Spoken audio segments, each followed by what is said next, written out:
Hello everyone. आज हम लोग ब्रायोफाइटा के बारे में अध्ययन करेंगे। ब्रायोफाइटा प्लांट किंगडम का एक डिवीजन है जिसमें हम लोग ऐसे प्लांट्स का अध्ययन करते हैं जिन्हें amphibians of the plant kingdom बोला जाता है। ऐसा इसलिए किया जाता है क्योंकि ये बेसिकली टेरेस्ट्रियल प्लांट है या लैंड प्लांट है, ज़मीन पे ग्रो करते हैं, पर इनको अपनी लाइफ साइकिल कंप्लीट करने के लिए पानी की आवश्यकता पड़ती है, इसलिए इनको amphibians of the plant kingdom बोला जाता है। तो हम लोग आज जानेंगे कि ब्रायोफाइटा क्या होते हैं, इनमें कौन कौन से ऐसे प्लांट्स हैं जो कि जिनका अध्ययन किया जाता है। बेसिकली जो ब्रायोफाइट्स हैं they are very small non vascular plants that require water for reproduction. Non vascular plant होते हैं। बेसिकली हम लोग प्लांट्स को दो कैटेगरी में डिवाइड करके पढ़ते हैं, एक वैस्कुलर प्लांट, दूसरे non vascular plants. Vascular plants वो प्लांट्स होते हैं जिसमें वेल डेवलप्ड एक कंडक्शन सिस्टम होता है जिसके द्वारा पानी और भोजन की सप्लाई होती है। नॉन वैस्कुलर प्लांट्स वो प्लांट्स होते हैं जिनमें ये टिश्यू या स्पेशलाइज्ड टिश्यू कंडक्शन के लिए नहीं पाए जाते हैं। तो ब्रायोफाइट्स बेसिकली इसी कैटेगरी को बिलोंग करते हैं। बहुत ही छोटे होते हैं और इनको अपना रिप्रोडक्शन कंप्लीट करने के लिए पानी की आवश्यकता पड़ती है। जैसे पहले भी मैंने बताया कि इनको इसी कारण amphibians of the plant kingdom बोलते हैं। तो basically the term bryophyta originates from the word bryon meaning mosses and phytons meaning plant। तो इस टर्म की ओरिजिन ब्रायन वर्ड से हुई, जिसका मतलब मॉसेस होता है, मॉस होता है। मॉसेज आप जानते होंगे बरसात के दिनों में दीवारों पे एक ग्रीन कलर की मैट सी बन जाती है और पूरी की पूरी दीवार या जो पुरानी दीवार होती है या जहाँ पे खूब सारा मॉइस्चर होता है वहाँ पे ये ग्रो करते हैं। छोटे छोटे पौधे होते हैं, उनको मॉसेज बोला जाता है। अगर हम लोग ब्रायोफाइट्स का अध्ययन करें तो बेसिकली हम लोग इनमें तीन ब्रॉड कैटेगरी में बांटते हैं, मॉसेज, हॉर्नवर्ड्स एंड लीवरवर्ड्स। ये तीन मेन क्लासेस हैं जिसको भी हम लोग आगे इसके क्लासिफिकेशन में जानेंगे कि इनको बॉटनिकली या बॉटनिकल नेम उनके क्या क्या है। तो ये कॉमन नेम है mosses, hornworts and liverworts. These are small plants that grow in shady and damp area। तो ये ऐसी जगह पे ग्रो करते हैं जहाँ पे थोड़ा सा छाया हो और मॉइस्चर सफिशिएंट अमाउंट में हो। They don't produce flower and seed, instead reproduce through spores। The study of bryophyte is called as bryology। Bryophytes are called amphibians of the plant kingdom। तो basically these are the non seed plant. इनमें seed नहीं बनता है और जो plant body होती है basically thalloid होती है और रिप्रोडक्शन स्पोर के थ्रू होता है। अगर हम लोग इनकी जनरल कैरेक्टर्स की बात करें तो जैसा पहले भी बताया, they prefer to grow in damp and shaded area. Plant body is thallus like, that is prostrate और इरेक्ट। तो थैलस लाइक होती है basically leaf and root shoot का जिसमें डिफरेंशिएशन ना हो उसको हम लोग थैलस बोलते हैं। बट बहुत सारे ऐसे ब्रायोफाइट्स हैं जिनमें लीफ लाइक, शूट लाइक और रूट लाइक स्ट्रक्चर्स बनते हैं and they are attached to substratum by rhizoids which are unicellular और मल्टीसेलुलर। तो राइजोइड्स के थ्रू सॉइल में अटैच होते हैं जो कि या तो यूनिसेलुलर होंगे या मल्टीसेलुलर स्ट्रक्चर होते हैं। These are the root like structures but not exactly root नहीं होती है but they behave like root. Function उनका वही होता है जो रूट फंक्शन परफॉर्म करती है, absorption of water minerals. Then these plant lack vascular system. Vascular system जैसे पहले ही बताया कि these are the non vascular plants. Bryophytes show alternation of generation between independent gametophyte with sex organs which produce sperm and egg and dependent sporophyte which contains spores। तो दो generation में differentiation होता है इसकी लाइफ साइकिल का, एक gametophytic generation कहलाती है, दूसरी स्पोरोफिटिक जनरेशन कहलाती है, जिसको ऑल्टरनेशन ऑफ जनरेशन बोलते हैं। जो गैमेटोफिटिक जनरेशन होती है वो डोमिनेट करती है, तो प्लांट बॉडी वो गैमेटोफिटिक जनरेशन होती है जिसपे सेक्स ऑर्गन्स डेवलप करते हैं। और आफ्टर फर्टिलाइजेशन जो जाइगोट बनता है वो स्पोरोफाइट बनाता है, जो कि शॉर्ट ड्यूरेशन के लिए होता है। तो गैमेटोफिटिक जनरेशन जो होती है वो लॉन्ग टाइम के लिए होती है और स्पोरोफिटिक जनरेशन वो शॉर्ट ड्यूरेशन के लिए होती है। अगर हम ब्रायोफाइट्स के जनरल कैरेक्टर्स की बात करें तो main plant body is gametophyte which is haploid. तो जैसे अभी बताया मैंने कि जो हैप्लोफिटिक जनरेशन होती है, हैप्लॉइड जनरेशन होती है, वो गैमेटोफाइट कहलाती है और वे डोमिनेट करती है, एक लंबे समय के लिए जीवित रहती है। The thalloid gametophyte is differentiated into rhizoid, axis and leaves in leafy form. तो and it is just like thallus in non-thalloid form। तो जो प्लांट बॉडी होती है वो कुछ में तो लीफ लाइक स्ट्रक्चर या shoot like structure, root like structure develop करते हैं जैसे मॉसेज हैं, और बाकी में इनका जो प्लांट बॉडी होती है वो थैलस ही होती है और रूट शूट लीफ में डिफरेंशिएशन नहीं होता है, इंस्टेड राइजोइड्स पाए जाते हैं। Gametophyte bears multicellular sex organs and there is a photosynthetic region. Antheridium produces anthrazoids which are biflagellated. The shape of archegonium is like a flask and produces one egg. तो जो male reproductive organ है that is called as antheridium, और इससे antherozoids या sperm cells बनती हैं और ये स्पर्म सेल्स बाइफ्लैजिलेटेड होती हैं, दो फ्लैजिला उनके इंटीरियर एंड पे जुड़ा हुआ होता है। फीमेल रिप्रोडक्टिव ऑर्गन्स को आर्चिगोनियम बोलते हैं, जो कि फ्लास्क शेप्ड स्ट्रक्चर होता है, जैसे कि केमिस्ट्री में आप लोग फ्लास्क यूज करते हैं, राउंड बॉटम फ्लास्क, उसी तरह से फ्लास्क शेप्ड स्ट्रक्चर होता है और उसमें एग का फॉर्मेशन होता है। इसके फर्टिलाइजेशन के बाद जाइगोट बनता है और जाइगोट फिर फर्दर मल्टीप्लिकेशन के थ्रू स्पोरोफाइट का निर्माण करता है, जिसको हम लोग डिफरेंट जनरा में सेपरेटली पढ़ेंगे। The sporophyte is semi-parasitic and dependent on gametophyte for its nutrition। तो अगर स्पोरोफाइट की बात करें तो ये सेमी पैरासिटिक होता है। सेमी पैरासिटिक मतलब कि जो मेन थैलस होता है या जो मेन प्लांट बॉडी होती है उस पर अपने न्यूट्रिशन के लिए डिपेंडेंट होता है। बहुत सारे स्पीसीज हैं जिनमें ये पूर्णतया पैरासिटिक होता है, बहुत सारी ऐसी स्पीसीज हैं जिनमें क्लोरोफिल पाई जाती है, तो ये फोटोसिंथेसिस पे परफॉर्म करते हैं, तो अपना न्यूट्रिशन भोजन स्वयं बना लेते हैं। Cells of sporophyte undergo meiosis to form haploid spore which form gametophyte. The juvenile gametophyte is known as protonema and the sporophyte is differentiated into food, seta and capsule। तो जैसे कि पहले हमने डिस्कस किया कि जाइगोट जो further division करता है, डिवीजन करने के बाद उसमें उसके थ्रू स्पोरोफाइट का फॉर्मेशन होता है। तो बेसिकली जो स्पोरोफाइट की सेल्स होती हैं वो स्पोरोफाइट की सेल्स जो फंक्शनल सेल्स होती हैं, जो स्पोर मदर सेल्स होती हैं, वो मेयोसिस पे जाती हैं, मेयोटिक डिवीजन होता है, उसके बाद हैप्लॉइड स्पोर बनता है। स्पोरोफाइट जो होता है वो कुछ जनरा में फूड, सीटा एंड कैप्सूल में डिफरेंशिएटेड होता है।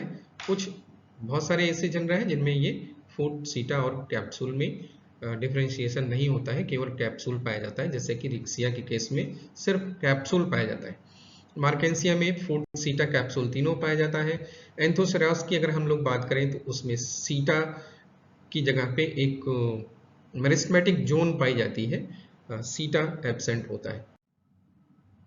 अगर हम लोग क्लासिफिकेशन की बात करें तो इसको हम लोग 3 मेन क्लास में डिवाइड करते हैं, और ये लेटेस्ट जो रिकमेंडेशन है ICBN का, international code of botanical nomenclature, उसके हिसाब से है। 3 मेन क्लासेस हैं, हेपेटिकॉप्सिडा जिनको लीवरवर्ट्स बोलते हैं, एंथोसेरोटॉप्सिडा जिसको हॉर्नवर्ड्स बोलते हैं, एंड ब्रायोप्सिडा जिनको मॉसेस बोलते हैं। तो लीवरवर्ड्स इनके शेप के हिसाब से इनको लीवरवर्ड्स कहा गया है। थोड़ा सा लीवर लाइक स्ट्रक्चर होता है जिसको लीवरवर्ड्स बोलते हैं। हॉर्नवर्ड्स इसलिए बोलते हैं क्योंकि जो स्पोरोफाइट बनता है that looks like horn of the animal. Then mosses हैं, they grow very densely in form cushion like growth. जैसे कि इस डायग्राम में आप देख रहे हैं, ये स्ट्रक्चर दिखता है, बहुत छोटे छोटे पौधे होते हैं, कुशन लाइक स्ट्रक्चर फॉर्म होते हैं, ग्रीन मैट बन जाती है पूरी। अगर हेपेटिकॉप्सिडा की बात करें तो the name hepaticopsida comes from the word hepatic meaning liver. Liverworts come under this class. Hepaticopsida is further divided into 4 orders: Marcantiales, Spherocarpales, Calobriales and Jungermanniales। तो ये 4 ऑर्डर में फर्दर डिवाइडेड है, जिसमें से हम लोग मार्केंसियल्स के 2 जेनरा डिस्कस करेंगे, रिक्सिया और मार्केंसिया का। अगर इनकी करेक्टरिस्टिक देखें तो basically gametophyte plant is either thalloid और फोलियोज। तो जो गैमेटोफिटिक जनरेशन होती है वो या तो थैलस होगी या फोलियोज स्ट्रक्चर बनेंगे, जैसे कि इस डायग्राम में आप देख रहे हैं कि यहाँ पे लीफ लाइक स्ट्रक्चर बने हुए हैं। तो रिक्सिया मार्केंसिया का अगर स्ट्रक्चर देखें तो वो थैलस कहलाता है, ये फोलियोज फॉर्म है। Folios form In foliage form, leaves are without midrib and dorsiventral. Thalloid forms are dorsiventral, lobed and dichotomously branched. तो फोलियोज फॉर्म में लीव्स जो होती हैं उनमें मिडरिब नहीं पाई जाती है, 2 या 3 रो में अरेंज होती हैं, डॉर्सीवेंट्रल होती है। डॉर्सीवेंट्रल मतलब कि अगर ये सरफेस पे क्रीप कर रही हैं तो 2 ऊपर की सतह पे होंगी। उसी तरह से थैलाइड फॉर्म में, थैलाइड फॉर्म बेसिकली डॉर्सीवेंट्रल होता है क्योंकि सरफेस पे पड़ा हुआ होता है। तो डॉर्सीवेंट्रल अपर सरफेस, लोअर सरफेस में डॉर्सल सरफेस या वेंट्रल सरफेस में हम लोग उसको अध्ययन कर सकते हैं अलग अलग उसमें। लोब होता है, डाइकोटोमसली ब्रांच्ड होता है। डाइकोटोमी मतलब कि जैसे फिंगर 2 निकलती हैं, फिंगर्स अलग अलग सेपरेट होती हैं, उस तरह की अगर ब्रांचिंग पाई जाती है तो उसको डाइकोटोमसली ब्रांच बोलते हैं। Each cell of thallus contain many chloroplasts without pyrenoid। तो पायरेनोइड नहीं पाया जाता इनके क्लोरोप्लास्ट में, that is characteristic of this algae. Algae की करेक्टरिस्टिक है पायरेनोइड, वो ब्रायोफाइट में नहीं पाया जाता, सिर्फ एक ग्रुप में पाया जाता है, वो एंथोसेरॉस में। Sex organs are borne dorsally embedded in gametophytic tissue. जो सेक्स ऑर्गन्स होते हैं वो डॉर्सल सरफेस पे डेवलप करते हैं और जो गैमेटोफिटिक टिश्यू होता है, गैमेटोफिटिक बॉडी होती है, उसमें जो है धसे हुए होते हैं। The sporophyte is made up of only capsule in case of Riccia and 4 seta in capsule in case of Marchantia. तो जो स्पोरोफिटिक जनरेशन होती है वो जैसे रिक्सिया के केस में सिर्फ कैप्सूल पाया जाता है, बट मार्केंसिया के केस में सारे स्ट्रक्चर पाए जाते हैं, 4 सीटा एंड कैप्सूल। कॉलोमेला एब्सेंट होता है इनमें, कॉलोमेला नहीं पाया जाता है इस ग्रुप में। कॉलोमेला एक स्टेराइल पार्ट होता है जो कि कैप्सूल को सपोर्ट करता है। Sporogenous tissue develop from endothecium. जो स्पोरोजिनस टिश्यू है वो एंडोथीसियम से डेवलप करते हैं, एंडोथीसियम से स्पोर का फॉर्मेशन होता है। जो सेकेंड क्लास है हमारी, तो वो एंथोसेरोटॉप्सिडा की है, जिसको हॉर्नवर्ड्स बोलते हैं, and there are around 300 species present in this class. They all are commonly known as hornwords. It has only one order, Anthoceratops. Some examples are Anthoceros, Megaceros, and Notothylus. तो बेसिकली 300 स्पीसीज हैं, इनको हॉर्नवर्ड्स बोलते हैं। इनके जो sporophyte है उनके structure के कारण इनको हॉर्नवर्ड्स बोला जाता है। ये देखिए हॉर्न लाइक स्ट्रक्चर इस पर डेवलप करता है। They look like horns, therefore they are called as hornworts. तो अगर मेन फीचर डिस्कस करें इसका, तो gametophytic body is flat, dorsiventral, simple, thalloid without internal differentiation. तो इसका जो थैलस होता है उसमें कोई इंटरनल डिफरेंशिएशन नहीं होता है। जैसा कि हम मार्केंसिया के केस में देखते हैं, फोटोसिंथेटिक रीजन अलग होता है, स्टोरेज रीजन अलग होता है, बट इसके केस में ऐसी कोई डिफरेंशिएशन नहीं होता है, सारी सेल्स लगभग एक सी होती हैं। Rhizoids are smooth walled, simple rhizoids पाई जाती है, स्मूथ वॉल्ड होती है। क्लोरोप्लास्ट विद पायरेनोइड होता है, क्लोरोप्लास्ट जो होता है उसमें पायरेनोइड पाया जाता है जो एल्गल करेक्टर है। Sex organs are present dorsally embedded in the thallus.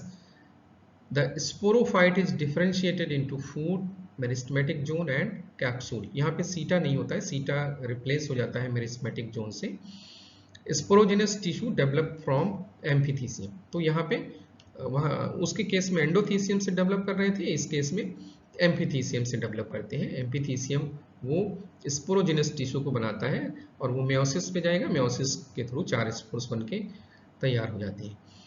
Capsule में स्यूडो इलेटर्स पाए जाते हैं, ये एक खासियत है।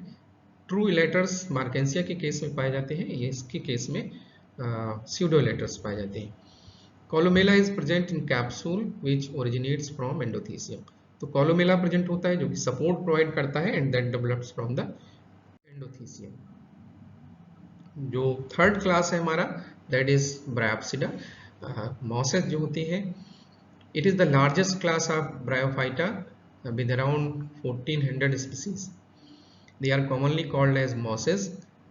Some examples are Funaria, Polytrichum, Sphagnum, and Bryopsida is further divided into 5 classes: Bryals, Entrials, Sphagnales, Polytrichales, Bamiales. तो ये ब्रायोफाइटा का सबसे बड़ा क्लास है जिसमें 1400 स्पीसीज हैं और इसको फर्दर 5 ऑर्डर्स में डिवाइड किया गया है, क्लास में नहीं, ऑर्डर्स में डिवाइड किया गया है। देन अगर मेन फीचर्स की बात करें हम लोग तो the gametophyte is differentiated into protonema and foliose gametophore. तो गैमेटोफिटिक जनरेशन जो होती है वो बेसिकली प्लांट लाइक होती है जिसमें मेन एक्सिस डेवलप करती है और लीफ लाइक स्ट्रक्चर बनते हैं।